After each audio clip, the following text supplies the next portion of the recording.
Well, hi guys, this is Scott V. I'm kind of a Minecraftaholic. I've been playing since version, I don't know, 1.2. I was in the first million people out of the millions and millions. Anyway, the thing here, I'm going to start a new series called Minecraft Mod Science. Now, what is that and why do a series about it? Well, after a few years of playing in wildly different game worlds, there's something really special about Minecraft. The vanilla game is a nice stable game engine, but the real magic comes from the hundreds of coders who have made mods and collected mods into mod packs. Then they wrote launchers so we can swap from one world to another easily without the files getting all crossed over. There's something surreal when I'm trying to sleep, knowing that there's a world full of 20 worlds full of animals and mechanical creations and cities and castles just sitting on my hard drive, waiting to be explored or built or optimized or, it's endless. You can do just about anything.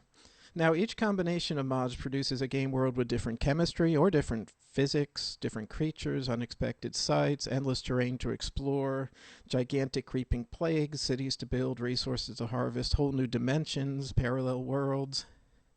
Yeah, but is there really a science at work here? From a programming standpoint, Minecraft is the ultimate laboratory for emergent behaviors.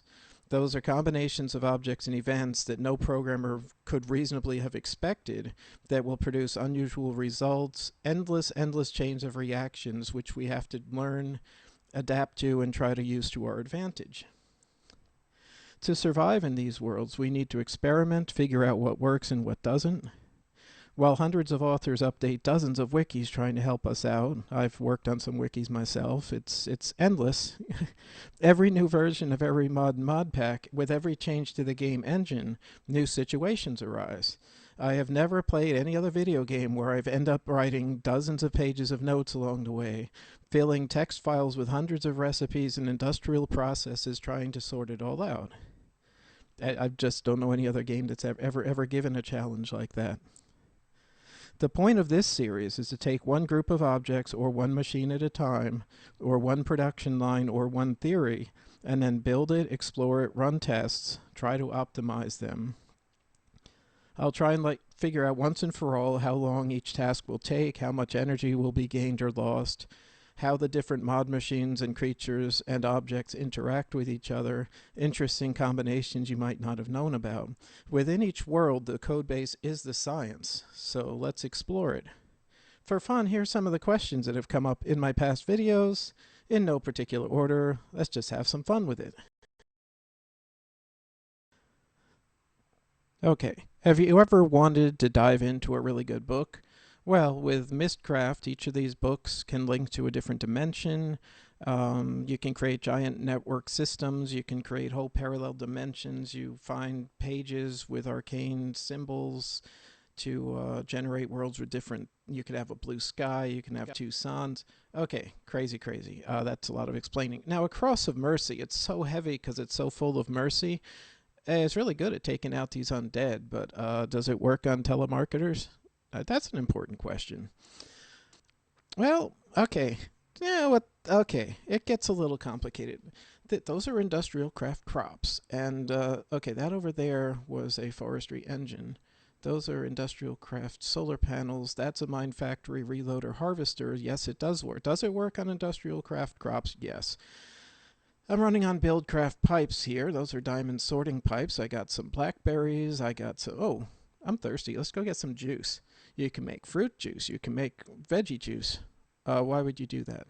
Seriously, who needs a game where you make imaginary veggie juice? The reason is it's an amplifier to be used in various machines, especially the fermenter, veggie juice, and fruit juice or amplifier, so is creosote oil. And while you're smashing all your trees down into biomass and collecting giant railcraft tanks full of liquids you might not ever use, you just use fruit juice. It's an amplifier and thermal expansion conduits, railcraft tanks, and sometimes you get bored and your challenge of the day is let's see how long it takes to fill a giant iron tank full of imaginary fuel.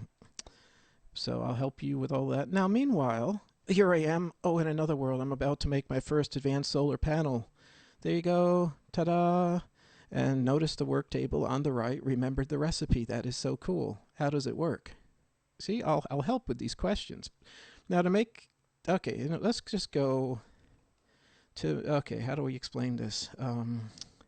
To make the advanced solar panel, here's the recipe. It needs these things, which there's okay. That needs this stuff and these glowing, freaky irradiant uranium, which is uranium's around. Okay, okay. So that makes that, which makes this. How do you? Okay. The hard part is this crazy thing because it. Okay, it's a bunch of familiar things around whatever that is, which is these around that crazy thing, which oh my god, an iridium. Okay, iridium, you got to use UU matter and you got to make an iridium ball and then you put it in a compressor to get the ingot and you put. So you can see where some explanations might come in handy. I mean, there's thousands of videos explaining. I love all the YouTube Minecraft community, but there's room for more explanations. Like, why are there so many crops? I thought I had enough crops, and then I went and installed Pam's Harvest Craft. And I love Pam's mods. They're cool. They add lots of flavor. There's at least 3 or 4 different kinds of pizza. There's oh, that's something different. Meanwhile, here's a factorization lab. I don't know if anyone remembers the factorization mod. It's the best way to do coal and diamonds. Oh, look, it's pulling in power from thermal expansion cables using power converters. Now, power converters, they look complicated. I mean, look at all this stuff. How does it work? Somebody really needs to set up a bunch of these and just walk you through actual examples of them working. And I know there's some videos and there's block spotlights and there's mod spotlights and but what seems to be lacking is people putting together an actual series of production line using stuff from different mods and showing you how they actually all work together. So yeah, okay, pulls in power from there, converts buildcraft power to factorization power, powers all these factorization machines. The grinders are going, and then the mixer is going, and then after mixer you put it in the slag furnace, and then from the slag furnace you put the chunks in the crystallizer. That used to be the only way to triple your ores. Can you think of another way? There's a good question. The next question, right here, Greg Tech.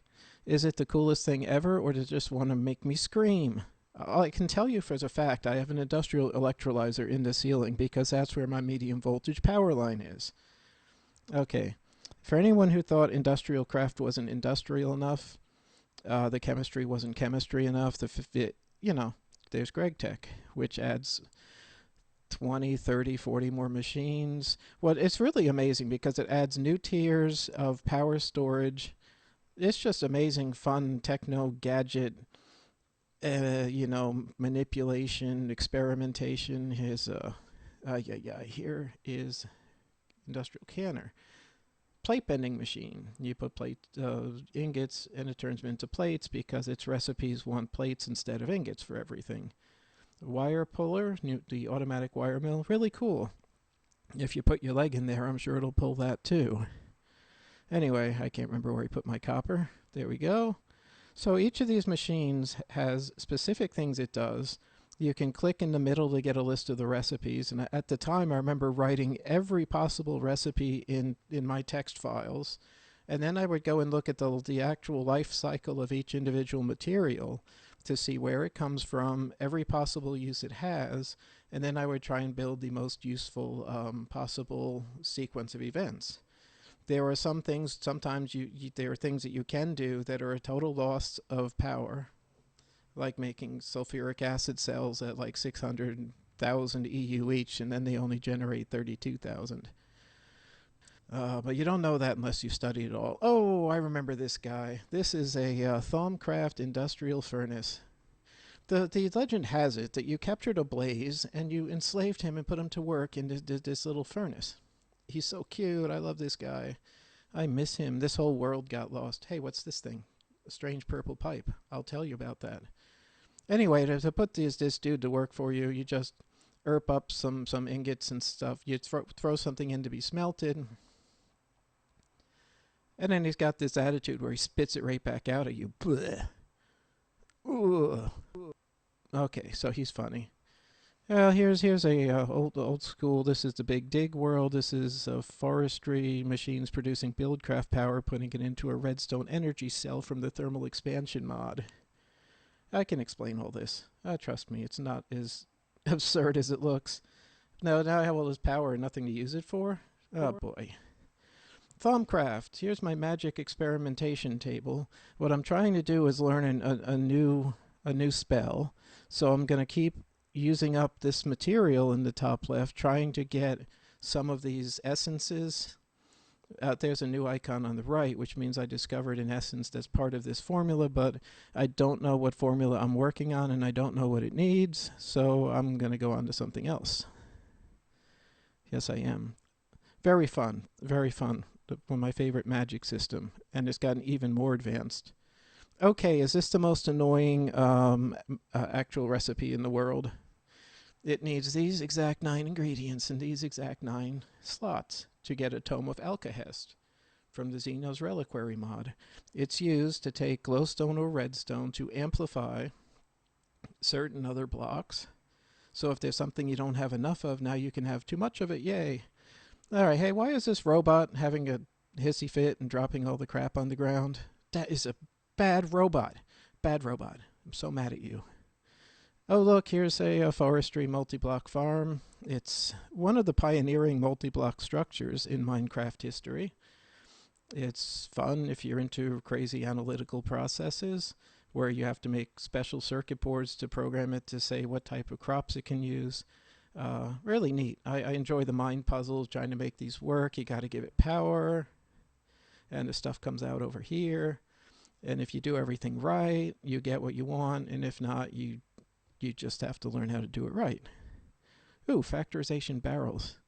I remember those. Those were revolutionary. Let's go check it out. Oh my god, there's so many saplings. It's so complicated.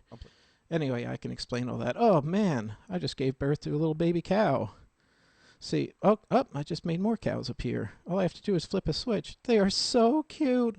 Now I want them to run over the sewage grate because that's what I'm testing right. Oh geez. Oh, it's right. I have wheat. You want some wheat? Why won't they eat my wheat? Look, I don't have wheat. Go away. All right. Meanwhile, there was a strange noise out. What's that strange noise? That's not the slime. Oh, look at that little bounce. Oh, geez. He saw me. What's he doing? I turned off the sound effects for this comedy narration. He's on the roof being a little biatch. Oh, he's gone. Where'd he go? Oh, crap. He scared me there. Okay. Oh, he just went up through the roof. Oh, he's sparkling somewhere. Follow the sparkles. I love fighting teleporting creatures. I mean, there's not much more fun you can have than fighting something that's going to teleport around and flap his jaws like a good Canadian from South Park. And, oh, here's Mama. Mama's upset. If you hurt the babies, Mama comes and kicks your butt. Yay! I missed the Darkcraft mod. That was a fun mod. Ooh, ow, ow. Why do the experience orbs always hit me right in the nose? I'm going to need some kind of a nasal spray. Get these experience orbs out. Alright, well, anyway, worlds to explore, worlds to explore. So there's really no limit to what you can do in here. I mean, in a typical mod pack, there might be 300 or 400 different items. And you can't trust any expectations because, for example, the roof of the Nether, the Hell Dimension, is supposed to be bedrock. There's no way you can get on the roof of the Nether. You just can't do it. Except some mods spawn stuff that breaks the plane of the Nether. And here's some ruins on top of the Nether. And what are you going to do? You can't really trust anything that you know about the game when you load a new mod pack. You have to get out there, explore everything. And it's not unusual to find a bunch of zombie pigmen partying next to a broken down portal frame in a pool of flames and glowstone. You just have to go explore it. So anyway, these are some of the questions and all of the other bits and pieces that I'm going to just try and cover one at a time. Now I'm thinking there's several hundred episodes. There's a lot of stuff. But we're just going to have to go with it. See where it takes us. So anyway, that is what Minecraft Mod Science is supposed to be, and I just hope we can have some fun with it and just do some nerd-like testing and figure out how it all works. So that's Minecraft Mod Science. I will see you there in the lab.